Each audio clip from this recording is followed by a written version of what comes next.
പ്രിയപ്പെട്ട സഹോദരി സഹോദരന്മാരെ, സുഹൃത്തുക്കളെ, ഇസ്ലാമോഫോബിയയുമായി ബന്ധപ്പെട്ട് ആഗോളതലത്തിൽ പ്രത്യേകിച്ച് ന്യൂ അത്തീസ്റ്റുകൾക്കിടയിൽ വളർന്നു വന്ന ആധുനിക ചിന്തകളും ആ ചിന്തകൾ കേരളത്തെ എങ്ങനെ സ്വാധീനിച്ചു, എത്രത്തോളം അത് കേരളീയ പശ്ചാത്തലത്തിൽ റിഫ്ലക്റ്റ് ചെയ്യുന്നു എന്നതിനെക്കുറിച്ചുള്ള ഒരു ചർച്ചയാണ് സംക്ഷിപ്തമായിട്ട് ഒരു 15 മിനിറ്റ് മാത്രം എടുത്തുകൊണ്ട് ഞാനിവിടെ അവതരിപ്പിക്കാൻ ഉദ്ദേശിക്കുന്നത്. Richard Dawkins, Sam Harris, Bill Maher, Ayaan ഹിർസി Ali, Ibnu വറാഖ് എന്നിവർ ദൈവനിഷേധത്തിൻ്റെ മറപറ്റി നടത്തുന്ന സാമ്രാജ്യത്വ സയനിസ്റ്റ് വിധേയത്വവും ഇസ്ലാം വിരുദ്ധ സാംസ്കാരിക വംശീയതയും ഈ പ്രബന്ധം അന്വേഷിക്കുന്നു. പടിഞ്ഞാറിൻ്റെ നവകൊളോണിയൽ പദ്ധതികളെ ശക്തിപ്പെടുത്താൻ നടത്തപ്പെടുന്ന സാംസ്കാരിക യുദ്ധത്തിൻ്റെ വാളുകളായി പ്രവർത്തിക്കുക, അതിനായി അരങ്ങേറുന്ന വിദ്വേഷ വ്യാപനം, പീഡനം, അക്രമം, കൃത്രിമ ഭീകരത അഥവാ ഫാൾസ് ഫ്ലാഗ് ഓപ്പറേഷൻ, യുദ്ധം എന്നിവയ്ക്ക് താത്വിക ന്യായീകരണം ചമയ്ക്കുക എന്നിവയാണ് അവയുടെ മുഖ്യ ദൗത്യം. സയനിസ്റ്റ് ദാസന്മാരായ ഈ വെറുപ്പ് നിർമ്മാതാക്കൾ കേരള നിരീശ്വര പ്രസ്ഥാനത്തിൽ ചെലുത്തുന്ന സ്വാധീനമാണ് ഇവിടെ പരതുന്നത്.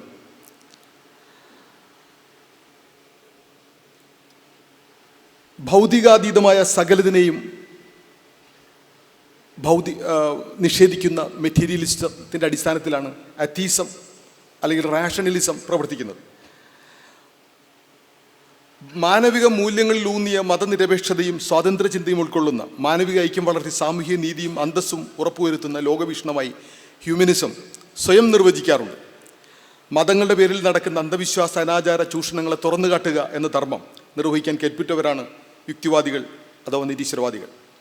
എന്നാൽ യുക്തിക്ക് അപ്രമാദിത്വം കൽപ്പിക്കുകയും ആത്യന്തിക മൂല്യങ്ങളെ നിരസിക്കുകയും ചെയ്തുകൊണ്ട് അവർ സ്വാർത്ഥതയിലേക്കും സംഘയുദ്ധത്തിലേക്കും കൂപ്പുകുത്തുകയും അധികാരശക്തികളുടെ പിണയാളിയായി മാറുകയും ചെയ്യാനിവിടെയുണ്ട്.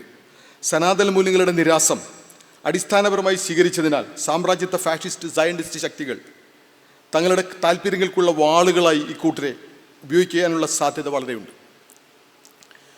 ലോകത്തിൻ്റെ പ്രശ്നങ്ങളെപ്പറ്റിയുള്ള സമഗ്ര ചിത്രം, ബിഗ് പിക്ചർ നഷ്ടപ്പെട്ട നവനിരീശ്വരത്വം ധൈഷണികമായ അമ്നേഷ്യയും പാക്ഷിക വായനയും നടത്തുന്നത് ബോധപൂർവം തന്നെയാകാനില്ല. ഞാനിവിടെ ന്യൂ അത്തീസം എന്ന് ഉദ്ദേശിക്കുന്നത് ഒരു മുഖ്യധാര ന്യൂ അത്തീസത്തെയാണ്. തീർച്ചയായും ഒറ്റപ്പെട്ട ന്യൂനപക്ഷം റെപ്രസെൻ്റ് ചെയ്യുന്ന നിരീശ്വരത്വമുണ്ട്.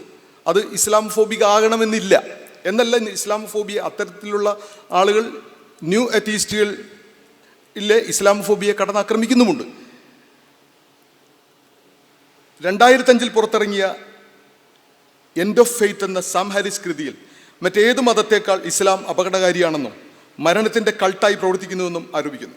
തൻ്റെ സയനിസ്റ്റ് പിന്തുണ അദ്ദേഹം മറച്ചു വയ്ക്കുന്നില്ല. ഖുർആൻ വായിക്കുക കൂടി ചെയ്തിട്ടില്ലെന്ന് സമ്മതിക്കുന്ന നവനിരീശ്വര തലവൻ റിച്ചാർഡ് ഡോക്കിൻസ് ഏറ്റവും ഭീകരമതമായി ഇസ്ലാമിനെ എഴുത്തുന്നു.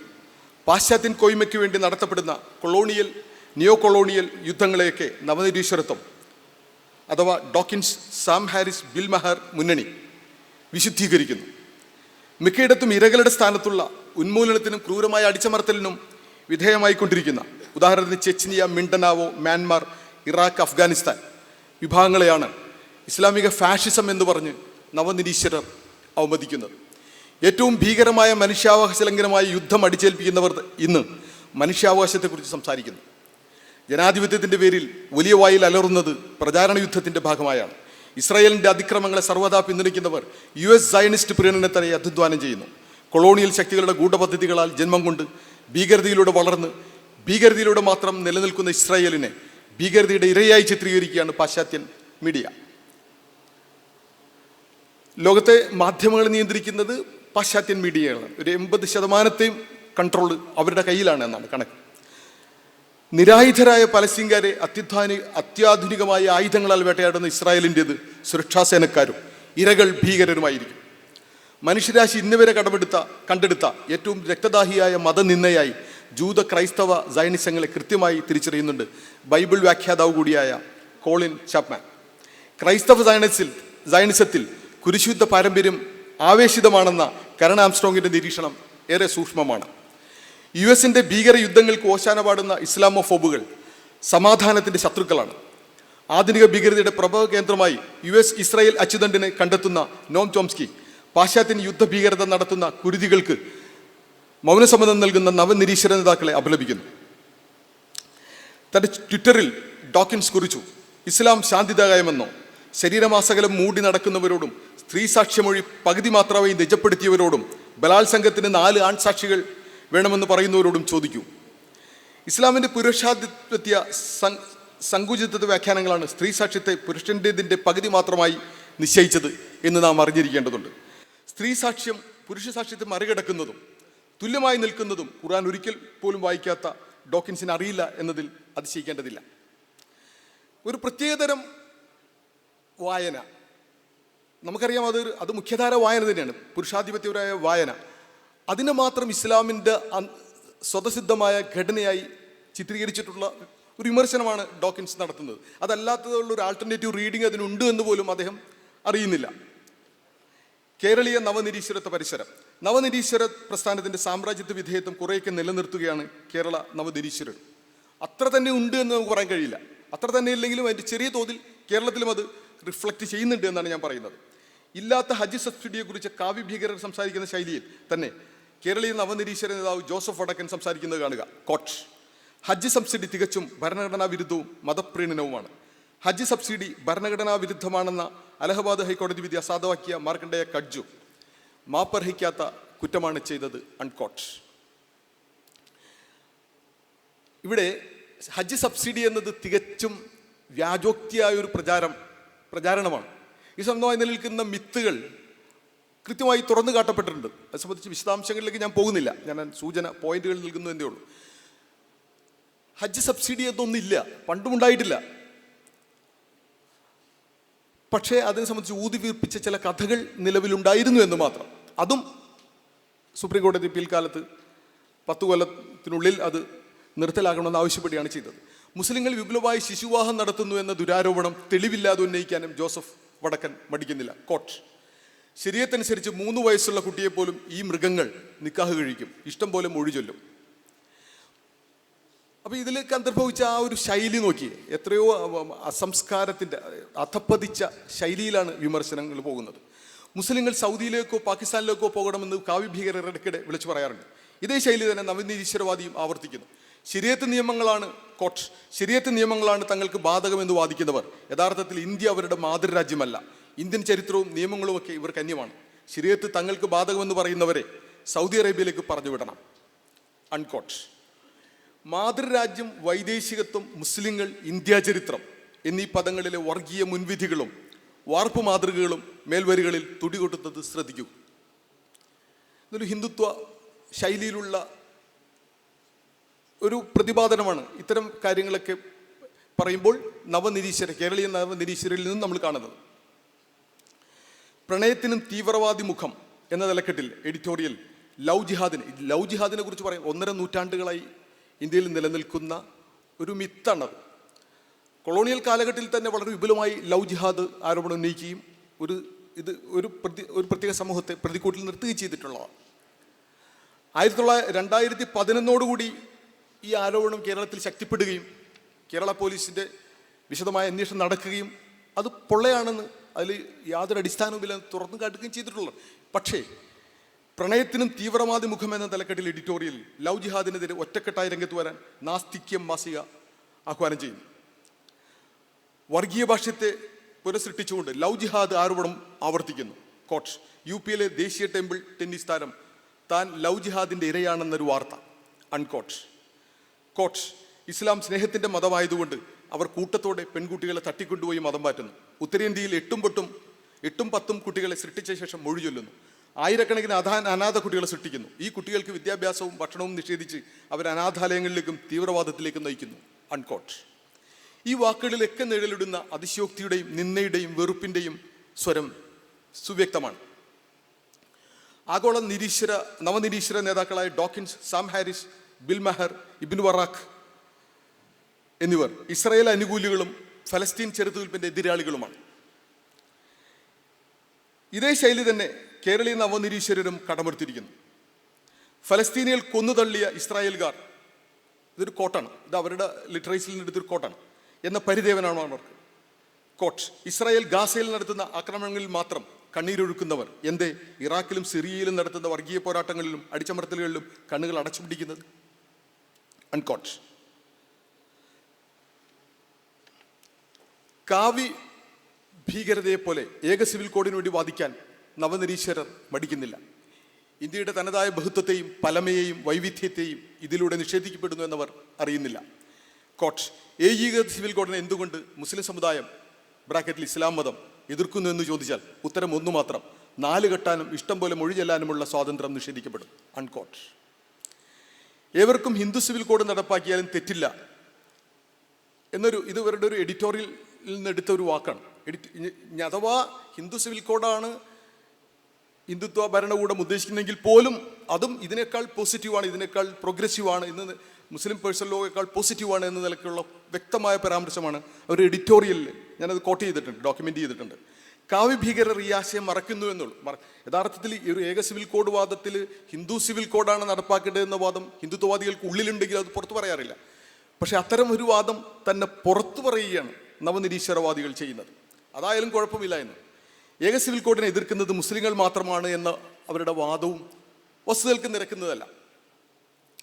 കേരള നവനിരീശ്വരനടക്കമുള്ള ഇസ്ലാമോഫോബുകളെ നേരിടുന്നത് എങ്ങനെയാണ്? ഞാൻ എൻ്റെ ചർച്ചയുടെ മർമ്മപ്രധാനമായ പ്രശ്നം ഇവിടെ കൊണ്ടുവരാനാണ് ഉദ്ദേശിക്കുന്നത്. നമുക്കിതിൻ്റെ സൊല്യൂഷനെ കുറിച്ചാണ് ചിന്തിക്കേണ്ടത്. പ്രശ്നങ്ങളെ ഇങ്ങനെ ഒരുപാട് പല തലക്കായി നമുക്ക് ഉരുക്കഴിക്കാൻ കഴിയും. പക്ഷേ ഇതിൻ്റെ സൊല്യൂഷനിലേക്കാണ് നമ്മൾ ഗൗരവമായ ചിന്ത എത്തേണ്ടത്. മനുഷ്യർ നടത്തുന്ന ദൈവനിന്ന പ്രവാചക നിന്ന ശബ്ദങ്ങളെ അവഗണിക്കാനാണ് ഖുർആൻ്റെ ആഹ്വാനം. ഇസ്ലാമിനെതിരെ ശക്തമായി പ്രവാചകനെതിരെ ഖുർആനെതിരെയുള്ള വളരെ നികൃഷ്ടമായ രൂപത്തിലുള്ള വിമർശനങ്ങൾ, ഇതൊക്കെ തന്നെ ഇതിനെല്ലാം നമ്മൾ വല്ലാതെ വൈകാരികമായി പ്രതികരിക്കുകയും ഇതിനെല്ലാം ആ തരത്തിൽ അതേ നാണയത്തിൽ തന്നെ തിരിച്ചെടുക്കാൻ ശ്രമിക്കുകയും ചെയ്യുന്നത് വളരെ അപകടകരമാണ്. അത് ഇസ്ലാമികമല്ല, അത് ഖുർആനികവുമല്ല. അത്തരം സംഗതികൾ അവഗണിക്കുക, ദൈവത്തിൻ്റെ ദുർദിനങ്ങളെ, അന്ത്യനാളിനെ നിഷേധിക്കുന്നവർ നടത്തുന്ന അക്രമങ്ങളെയും അവരുടെ ചെയ്തികളെയും നിങ്ങൾ അവഗണിക്കുക എന്നാണ് ഖുർആൻ്റെ സുവ്യക്തമായ നിർദ്ദേശം. അതാണ് നമ്മളത് സമയത്ത്. അതുപോലെ ഹെറസി, അപ്പോസ്റ്റസി പോലുള്ള നിയമങ്ങൾ മുസ്ലിം ലോകത്തുന്നുണ്ട്. അതെല്ലാം വളരെ കാരണം ഇസ്ലാമിൻ്റെ അന്തസത്തയ്ക്ക് വിരുദ്ധമായ നിയമങ്ങളാണ്. അത് ഇസ്ലാമിൻ്റെ മേൽവിലാസത്തിൽ നിലനിൽക്കുന്നു എന്നാണ്. ഇത്തരം നിയമങ്ങളൊക്കെ തന്നെ ഇസ്ലാമികമായ യാതൊരു സാങ്ക്ടിറ്റിയും ഇല്ല എന്ന് നമ്മൾ അറിയണം. ഖുർആനികമായ ഒരു സാങ്ക്ടിറ്റിയും അതിനില്ല. നന്മ കൊണ്ട് മാത്രമേ തിന്മയെ പ്രതിരോധിക്കാവൂ. വൈകാരികമായിട്ടുള്ള പ്രക്ഷുബ്ധാവസ്ഥ സൃഷ്ടിച്ചുകൊണ്ട് അല്ലെങ്കിൽ കൈവെട്ടിക്കൊണ്ടോ കാൽവെട്ടിക്കൊണ്ടോ ഒന്നും നമുക്കതിനെ പ്രതികരിക്കാൻ പാടില്ല എന്നാണ്. അത് അവരുടെ ദൈവദത്തമായ സ്വാതന്ത്ര്യമാണ്. ഒരു അപ്പോസ്റ്റാറ്റ് അല്ലെങ്കിൽ ഹെററ്റിക്കായ ഒരു വ്യക്തി ദൈവം അദ്ദേഹത്തിന് കൊടുത്ത് സ്വാതന്ത്ര്യം ഉപയോഗപ്പെടുത്തുകയാണ് ചെയ്യുന്നത്. ആ അർത്ഥത്തിൽ ആ സ്വാതന്ത്ര്യത്തെ നമ്മൾ അംഗീകരിക്കുകയാണ് വേണ്ടത്. അതിന് നമ്മൾ വളരെ ന്യായമായ രൂപത്തിൽ, വളരെ ഇസ്ലാമികവും വളരെ ജനങ്ങൾക്കെല്ലാം മനസ്സിലാകുന്ന രൂപത്തിൽ നമുക്കതിനെ യുക്തിപരമായി മറുപടി നൽകാൻ നമുക്ക് കഴിയും. ആ തരത്തിലാണ് നമ്മളതിനോട് പ്രതികരിക്കേണ്ടത്. ഇസ്ലാമിനെ മനുഷ്യന് അനുഭവവേദ്യമാകാതെ പ്രശ്നപരിഹാരം സാധ്യമല്ല. സ്നേഹം, സൗഹാർദ്ദം, നീതിബോധം, കാരുണ്യം, ഗുണകാംക്ഷ എന്നീ മൂല്യങ്ങൾ മുസ്ലിം ജീവിതത്തിൽ പ്രതിഫലിക്കപ്പെട്ടാലല്ലാതെ ഇസ്ലാം ഫോബിയെ തകർക്കാനാവില്ല. ഇതെല്ലാം ഒരു റിട്ടോറിക് കൊണ്ട്, വാചകമടി കൊണ്ട്, അല്ലെങ്കിൽ നമ്മൾ സമ്മേളനം നടത്തിക്കൊണ്ട്, നമുക്ക് വാഗ്വാദം നടത്തിക്കൊണ്ടൊന്നും ഇതിനെ പ്രതിരോധിക്കാൻ നമുക്ക് കഴിയില്ല. ജനങ്ങൾക്ക് അനുഭവങ്ങൾ കൊടുക്കുക, സ്നേഹത്തിൻ്റെയും സൗഹൃദത്തിൻ്റെയും അനുഭവങ്ങൾ കൊടുക്കുക എന്നതാണ് അതിന് പരിഹാരം. അതല്ലാതെ നമുക്ക് ഇതിന് മറുപടിയില്ല. അങ്ങനെ വന്നാൽ ദുരാരോപണങ്ങളുടെ മുനയൊടുകയും വെല്ലുവിളികൾ പുതിയ അവസരങ്ങളായി പ്രവർത്തിക്കും. അതിനനുസൃതമായ ഒരു തിയോളജി, ഒരു പ്ലൂറലിസ്റ്റിക് ആയിട്ടുള്ള ഒരു ഇൻ്റർഫെയ്ത്ത് അപ്രോച്ചുള്ള ഒരു തിയോളജി നമുക്കുണ്ടാകണം. ഒരു ബഹുസ്വര സമൂഹത്തിൽ, ഭൂരിപക്ഷവും അമുസ്ലിങ്ങളായി ജീവിക്കുന്ന സമൂഹത്തിൽ മുസ്ലിങ്ങൾ എങ്ങനെയാണ് പുലരേണ്ടത് എന്നതിനെ സംബന്ധിച്ച് സുവ്യക്തമായ കൃത്യമായ നയനിലപാടുകൾ വളരെ കൃത്യമായ രൂപത്തിൽ പണ്ഡിതന്മാർ, ചിന്തകന്മാരും ചേർന്ന് ആലോചിച്ചെടുക്കേണ്ടതാണ് നയനിലപാടുകൾ, നടപടികൾ. അതിന് പകരം വൈകാരികമായി പ്രതികരിച്ചുകൊണ്ട് നമുക്കിതിനെ പ്രതിരോധിക്കാനാവില്ല. ഇസ്ലാം ഒരു അനുഭവമാക്കി മാറ്റണമെന്നാണ് എനിക്ക് പറയാനുള്ളത്. മാത്രമല്ല, വളരെ അപകടകരം, ഇസ്ലാമിൻ്റെ പേരിൽ നിലനിൽക്കുന്ന ചില വ്യാഖ്യാനങ്ങൾ, വളരെ അപകടകരമായ വ്യാഖ്യാനങ്ങൾ, മുഖ്യധാര വ്യാഖ്യാനങ്ങളായി നിലവിലുണ്ട്. അപ്പോൾ അതിനൊരു റിഫോമിസ്റ്റ് അജണ്ട മുന്നോട്ട് വയ്ക്കാതെ അത്തരം കാര്യങ്ങൾ അവഗണിച്ചുകൊണ്ടുള്ള ഒരു സമീപന രീതിയും വളരെ അപകടകരമാണ്. ഇസ്ലാമിനെ സങ്കുചിതവും അസഹിഷ്ണുതാപരമായ വായനകളാണ് ഇസ്ലാമോഫോബിയയുടെ പ്രധാന കാരണങ്ങളിലും. ഞാൻ 8 കാരണങ്ങൾ ഇസ്ലാമോഫോബിയയ്ക്ക് ഐഡൻറ്റിഫൈ ചെയ്തിട്ട് അതിൽ 8ാമത്തെ കാരണമായിട്ട് ഞാൻ പറയുന്നത് മുസ്ലിങ്ങളുടെ rigid and intolerant reading of the ഖുർആനാണ്. വളരെ ഒരു യൂണിവേഴ്സൽ മെസ്സേജാണ് ഖുർആൻ സമർപ്പിക്കുന്നത് എങ്കിലും അതിനെ മുസ്ലിങ്ങൾ തന്നെ വളരെ സാമുദായിക സംഗീതത്തിൻ്റെ അടിസ്ഥാനത്തിലാണ് ഇൻബൈബ് ചെയ്തിരിക്കുന്നത്. അത് റിഫ്ലക്റ്റ് ചെയ്തിരിക്കുന്നതും അങ്ങനെ തന്നെയാണ്. പൊതുസമൂഹത്തിലുള്ള നന്മകൾ, പൊതുസമൂഹത്തിന് അർപ്പിക്കേണ്ട നന്മകളെ സംബന്ധിച്ചിട്ട് ഖുർആൻ്റെ പ്രതിപാദനങ്ങൾ നിലനിൽക്കെ കുന്തും അഹിറൗമത്തിൻ ഹുരിജത്തിൽ നാസ് തഅ്മുറൂന ബിൽ മഅറൂഫി വതൻഹൗന അനിൽ മുൻകർ എന്ന ഖുർആൻ പ്രഖ്യാപനം.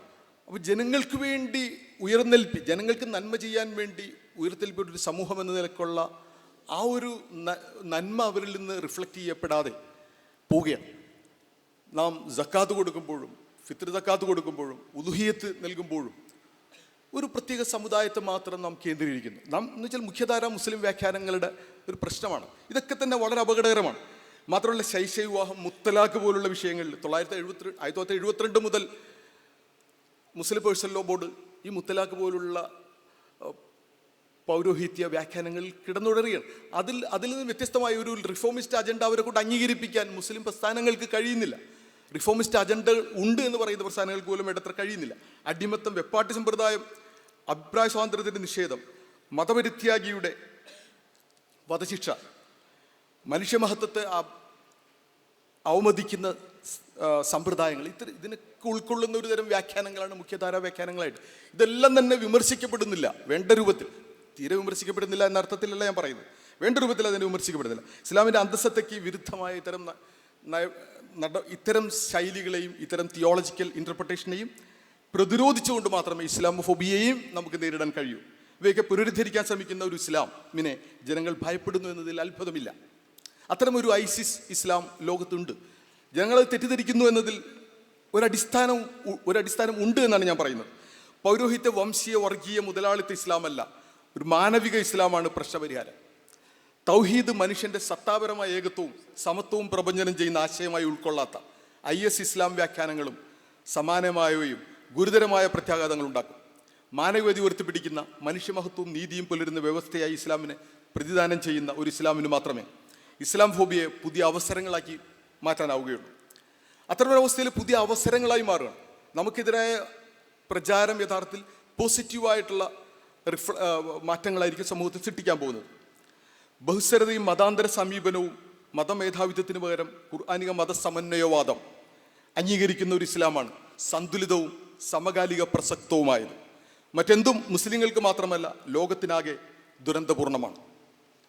എൻ്റെ പ്രബന്ധം ഇവിടെ അവസാനിക്കുക.